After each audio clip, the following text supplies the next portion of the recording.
Welcome friends. Bharat Heavy Electricals Limited has come out with a notification of 150 vacancies for engineer trainee and executive trainee.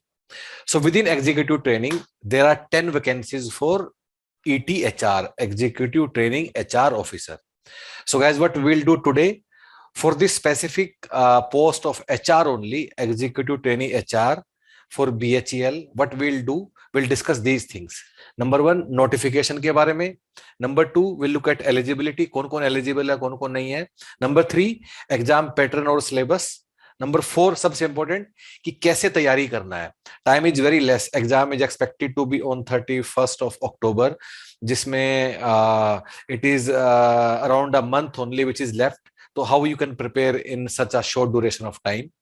And number five, what Human Peritas is planning to do for BHEL Executive Training HR post. If you want to understand what our program is for BHEL Executive Training HR, so आप लोग क्या करना है, you have to go to website of Human Peritas. So you will just go and search Human Peritas. You will come on the home page. On the home page itself, you will find a link, BHEL Executive Training HR. Click on that link. Another page will open up. और इस page पे हम लोगों ने अच्छे समझाया है कि कैसे आप ह्यूमन पेरिटस के साथ BHEL executive training but in HR only, इसके लिए आप कैसे हमारे साथ आप तैयारी कर सकते हैं. So guys, let's come back और शुरू करते हैं वो सेशन जिसके लिए हम लोग आए हैं. ठीक है, ऑन दीज 5 पॉइंट. सबसे पहले, सो नोटिफिकेशन आया. What is the last date?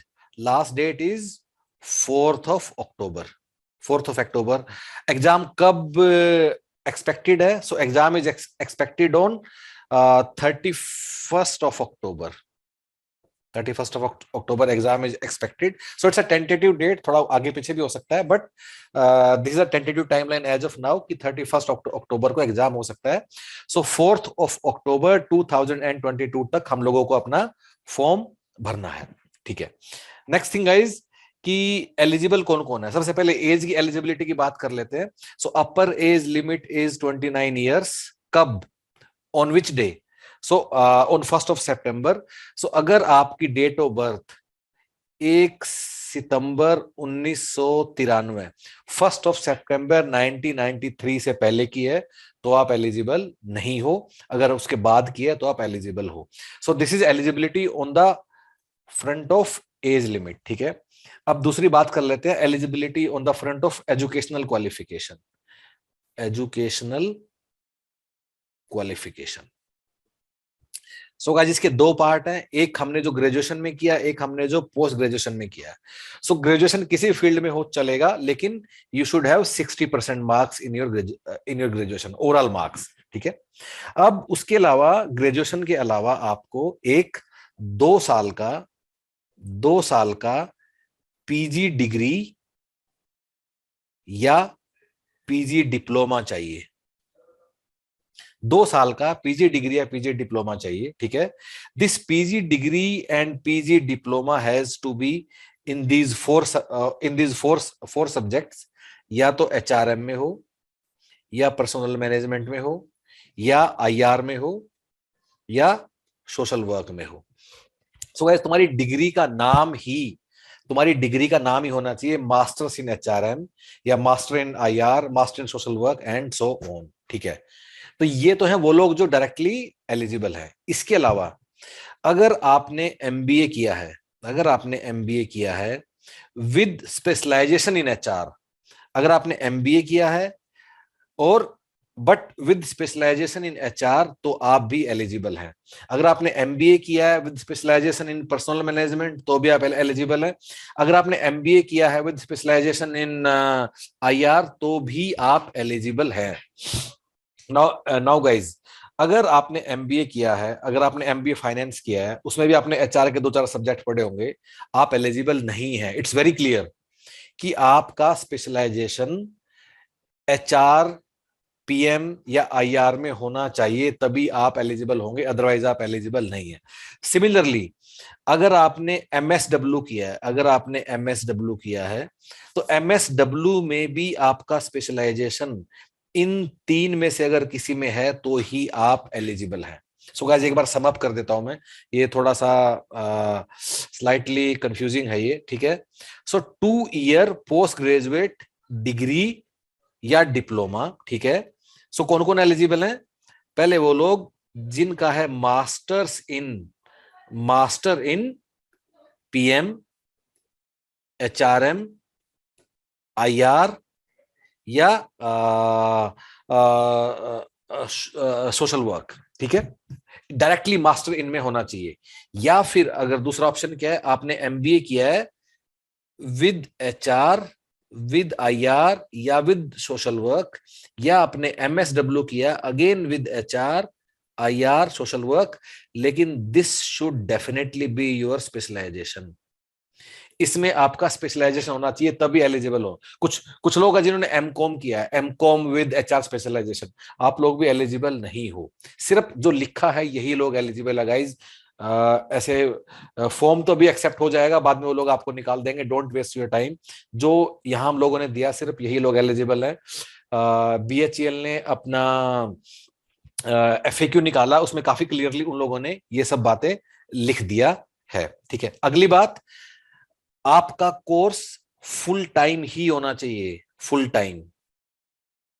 अगर आपने पार्ट टाइम किया एलिजिबल नहीं हो, डिस्टेंस से किया नहीं है, कोरोस्पोंडेंस किया नहीं है, सिर्फ फुल टाइम होना चाहिए तभी आप लोग एलिजिबल है। इस बात का भी ध्यान रखना, बाकी लोग एलिजिबल नहीं है। So this a very restricted eligibility. So जो लोग इसको मीट करते हैं only they should apply for BHEL post. अगर किसी को डाउट है तो नीचे कमेंट्स में लिख सकता है, we can also see whatever way we can assist you in finding out कि आपकी एलिजिबिलिटी है नहीं। पर अपना पूरा डिग्री स्पेशलाइजेशन अच्छे से लिखिएगा, इनकम्प्लीट इंफॉर्मेशन में हम भी नहीं बता पाएंगे। उससे अगली बात, अगर आप अभी सेकेंड ईयर में हैं and you are likely to pass out in 2023, आप एलिजिबल नहीं है। आपकी डिग्री 2022 में ही, आपका जो पोस्ट ग्रेजुएशन डिग्री है वो 2022 में ही खत्म हो जाना चाहिए। 2022 में ही खत्म हो जाना चाहिए। नॉट ओनली खत्म हो जाना चाहिए, आपका अराउंड नवंबर फर्स्ट वीक तक आपका रिजल्ट भी आ जाना चाहिए। सो उन्होंने लिखा है कि आपके इंटरव्यू की डेट या नवंबर के आसपास कुछ डेट है, तो आई एम श्योर शायद सबका आ भी गया होगा। अगर 2022 में अगर किसी ने अपना पीजी डिग्री या पीजी डिप्लोमा किया, एमबीए किया है, तो उसका रिजल्ट शायद नवंबर तक आ ही जाना चाहिए। But this is the deadline. जो लोग अगले साल पास आउट होंगे 2023 में, आप सब लोग एलिजिबल नहीं हो। So guys, this is about eligibility. आगे बढ़ते हैं एंड लेट अस अंडरस्टैंड की एग्जाम पैटर्न के बारे में, और फिर थोड़ा सिलेबस को भी हम लोग देखेंगे कि उससे कैसे तैयारी करना है, ठीक है। सो गाइज, आपके पेपर में 4 सेक्शन है। एक है एचआर, दूसरा है reasoning, rather this is reasoning और इसमें एप्टीट्यूड भी मिला हुआ है, लिखा नहीं उन लोगों ने। सो न्यूमेरिकल एप्टीट्यूड एनए लिख देता हूं मैं। तीसरा है जीके और चौथा है इंग्लिश। एचआर में कितने सवाल आएंगे? एचआर में 120, रीजनिंग में 50, जीके में 20 और इंग्लिश में 50। टोटल मिला के मेरा बन गया 240 क्वेश्चंस ऑफ ऑब्जेक्टिव टाइप। अब ये 240 सवाल तुम्हें कितनी देर में करना है? 2.5 घंटे में, 150 मिनट में करना है। उसके अलावा 1/4 नेगेटिव मार्किंग है। उसके अलावा जो पेपर है वो कंप्यूटर बेस्ड होगा, सीबीटी कंप्यूटर बेस्ड टेस्ट होगा, ठीक है। अब सबसे पहली बात, इसको देख के हमें क्या समझ में आती है? सबसे पहली बात आप ये देखिए कि 150 मिनट में 240 सवाल करने हैं, ओके। मतलब this a game of speed now, this a game of speed. अब एक बार सिलेबस देख लेते हैं, और उस सिलेबस में देख के मैं I will share with you 3-4 things कि आपको तैयारी करते हुए किस किस बातों का आपको ध्यान रखना है, ठीक है। So let us go to syllabus now. अगर हम लोग सिलेबस पर जाते हैं, so this is the syllabus, ठीक है। यस, ये हमारा सिलेबस है, ठीक है। अब सबसे पहली बात गए जो मुझे आप लोगों को शेयर करनी है, जनरल नॉलेज सेक्शन 3, जिसके कितने सवाल आएंगे? 20 सवाल आएंगे, ठीक है। तो इस वाले सेक्शन से तुम्हें पढ़ाई कुछ भी नहीं करना है। It's a very very bold statement. मैं बोल रहा हूं ये पढ़ना नहीं है, but I tell you why. सिर्फ इसमें एक टॉपिक पढ़ना है, वो है करंट अफेयर, अगर पढ़ सकते हो तो। अब गाइज क्यों नहीं पढ़ना है? क्योंकि ये सारे टॉपिक्स हैं और इसमें से हमें 20 सवाल आएंगे। फॉर एग्जाम्पल आप इसमें से ले लो इंडियन कॉन्स्टिट्यूशन। अब इंडियन कॉन्स्टिट्यूशन पूरा पढ़ने के लिए आपको 600 पेज का बुक पढ़ना पड़ेगा। कोई 600 पेज का बुक पढ़ने के बाद इंडियन कॉन्स्टिट्यूशन के कितने सवाल आएंगे? एक या दो आएगा। तो इसका आरओआई काफी कम है। सिमिलरली अब तुम इंडियन नेशनल मूवमेंट पढ़ना शुरू करोगे, लेकिन इसका सवाल एक या दो ही आएगा। तो guys ROI is less. ROI का मतलब क्या है कि तुम उस पर जितना समय लगाओगे पढ़ने में और उससे जितने सवाल तुम ठीक कर पाओगे, that from that ratio. So because ROI is so low, इसलिए हमें सेक्शन 3 जिसमें से 20 सवाल आएंगे उसको नहीं करना, नहीं कर पाओगे क्योंकि टाइम इतना कम है। सीखा जगह अगर ये पेपर 2 साल बाद होता तो बोलता फिर तो सब पढ़ो, लेकिन अगर पेपर होगा ही 1 महीने बाद, 1.5 महीने बाद, 2 महीने बाद या 3 महीने बाद, तो इसमें से कुछ भी नहीं करना है, जस्ट इग्नोर इट। उसके बाद जो आता है वो कर देना। सिर्फ क्या कर सकते हो थोड़ा बहुत इसमें से तुम लोग, अगर तुम्हारा करने का मन है, थोड़ा बेसिक कंप्यूटर नॉलेज तुम लोग देख सकते हो। दूसरी बात क्या कर सकते हो, करंट अफेयर थोड़ा तुम लोग देख सकते हो, जो करंट इवेंट्स कुछ कुछ है। इसके अलावा कुछ नहीं छूना। Indian economy, Indian polity, Indian constitution, natural resources, Indian geography. Look at this, world and Indian geography. पढ़ते पढ़ते इसको 3 साल लग जाएगा तुम्हें पूरा करने में। सवाल आएगा एक, कितने में से? 240 में से। इसलिए आरओआई इज लो। सो पहली बात, इसको नहीं पढ़ना है, पूरे को छोड़ देना, एक्सेप्ट करंट अफेयर और थोड़ा कंप्यूटर नॉलेज देख सकते हो, वो भी बाद में। प्रायोरिटीज लो। सबसे पहली प्रायोरिटी क्या है? सबसे पहली प्रायोरिटी है तुम्हारा एचआर का सिलेबस, जिसमें से 120 सवाल आएंगे एचआर में से। सो गाइस सबसे पहली प्रायोरिटी है एचआर। दूसरी प्रायोरिटी क्या है? दूसरी प्रायोरिटी है तुम्हारा English.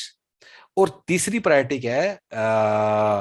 Reasoning and numerical aptitude. अब ये मैंने इस ऑर्डर में क्यों रखा है? पहली बात तो कि अगर 150 मिनट में 240 सवाल करने हैं तो वहां कुछ निकालने का समय तुम्हें मिलेगा ही नहीं। हर एक सवाल को करने के लिए ऑन एवरेज तुम्हें 35-40 सेकंड मिलेगा। इसका मतलब कुछ निकाल तो पाओगे नहीं, जो आता है तो आता है, खट खट खट आगे तुम लोग बढ़ते चले जाओगे। 1/4 नेगेटिव मार्किंग भी है। क्योंकि एचआर सारा थ्योरेटिकल है और क्योंकि HR he will decide your score in the sense की मेजर पोर्शन यहीं से आएगा। पहला फोकस है एचआर, लेबर लॉज, वो तुम्हें अच्छे से पढ़ना है। अगली बात, ये कैसे डिसाइड करोगे एचआर में क्या पढ़ना है? बिकॉज एचआर का सिलेबस तो दिया नहीं है, सिर्फ ये लिख दिया एज पर MBA HR curriculum. So guys तुम लोग क्या कर सकते हो, जो कोल इंडिया एचआर का सिलेबस है वो सारा कर लो, या फिर यूजीसी नेट कोड 55 में जो एचआर पूछते हैं वो भी कर लो। वो भी that will also give you complete coverage. तो इनमें से किसी भी दो में से किसी का भी एचआर का सिलेबस आप लोग पूरा करके you can complete that. So this is the first part. उसके बाद आपको इंग्लिश करना है और न्यूमेरिकल एप्टीट्यूड और रीजनिंग करना है। अब मैं इंग्लिश की प्रायोरिटी न्यूमेरिकल एप्टीट्यूड से भी ज्यादा क्यों रख रहा हूं अगर प्रायोरिटी वाइज देखे तो? क्योंकि न्यूमेरिकल एप्टीट्यूड के भी सवाल हो सकता है तुम्हें आते होंगे, लेकिन जब 150 मिनट में 240 करने होंगे तो जो जिसको निकालने का टाइम है, you don't have that time. अगर कोई लंबे लंबे सवाल है, कुछ निकालना है, वो सब है, तो शायद तुम्हें उतना टाइम मिलेगा ही नहीं। तो ऑफ कोर्स करना है। मैं ये नहीं बोल रहा हूं कि न्यूमेरिकल एबिलिटी और रीजनिंग नहीं करना है, बट प्रायोरिटी वाइज बता रहा हूं। पहले एचआर अच्छे से करो, सेकंड नंबर पे इंग्लिश करो, थर्ड नंबर पे न्यूमेरिकल एबिलिटी और रीजनिंग करना है, और फोर्थ नंबर पे जनरल नॉलेज जो सेक्शन है उसको छोड़ देना है। एक्सेप्ट ये दो टॉपिक अगर अगर करना है, विचार your current affairs and your computer knowledge या बेसिक इंफॉर्मेशन टेक्नोलॉजीज। अगली बात गाइज, जो नेगेटिव मार्किंग है दैट इज 1/4। तो तुक्का लगाना है, पर ओनली इफ तुम एटलीस्ट 2 चॉइसेस एलिमिनेट कर पाओ, otherwise you will lose your marks. जो मेहनत किया वो भी मतलब खराब हो जाएगा। Be careful with that. 150 minute में 240 सवाल करने हैं। So this will be game of speed, this will be game of choosing, this will be game of exam में बड़े सारे लोग क्यों फेल होंगे? क्योंकि वो किसी सवाल पे अटक गए। उनके मन में था कि मुझे तो सिलोजिज्म आता है, सिलोजिज्म का सवाल तो पक्का ठीक करूंगा ही मैं, या मुझे तो टाइम स्पीड एंड डिस्टेंस आता है तो मैं 100% ठीक करूंगा ही। और उन्होंने एक सवाल पे 10 मिनट 7 मिनट लगा दिया, बस डन, पेपर सारा खराब। सो ये हैबिट डेवलप करना है, सुपर इंपॉर्टेंट, कि कैसे मैं सवाल पे अगर नहीं आता तो एकदम मैं कैसे आगे बढ़ूंगा। इसके लिए कुछ ऑनलाइन टेस्ट वगैरह तुम लोगों को जरूर देने चाहिए। अगर हमारे साथ आते हो, come to human fighters, will support you. अगर खुद से भी कर रहे हो, 1-2 टेस्ट प्रैक्टिस जरूर करना है। और उस टेस्ट में ये वाली बात सीखना है कि अगर कोई सवाल नहीं आता तो कैसे मैं उसको छोड़ के मैं आगे उससे मैं बढ़ सकता हूँ। लास्ट थिंग गाइज, जब पेपर दोगे तो रिवीजन करने का टाइम नहीं मिलेगा कि मैं उस सवाल को दोबारा से कर लेता हूँ। एक ही बार में करते जाना है, जो तुक्का लगाना वो भी, जो भी आता है एक ही बार में कर करके आगे बढ़ते रहना है। सेकंड राउंड में यू विल वे, अगर तुम सेकंड राउंड लगाओगे you will waste lot of time even in finding those questions.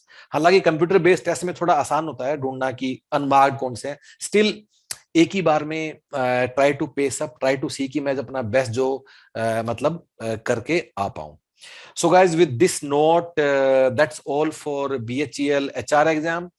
And अगर आप लोगों को समझना है कि how you guys can prepare with human PyTest, go to our website. हम लोगों ने यहाँ दिया हुआ है पूरा हमारा प्लान क्या है, it's a 4-step plan. You can also look at some of the videos कि what is the quality of teaching in these classes. You can also go through some of the sample content. यहाँ आपको ऐसे दिखाई देगा, you can go through कैसे हम लोगों ने बनाया है and how if you guys are liking it or not. Website पे आप लोग एनरोल कर सकते हो। अगर कोई भी डाउट है, there is a link given in the description below. Click on that link. That link will connect you directly with our team via WhatsApp. Get connected and do let us know whatever you feel like. All the best, guys. Do well.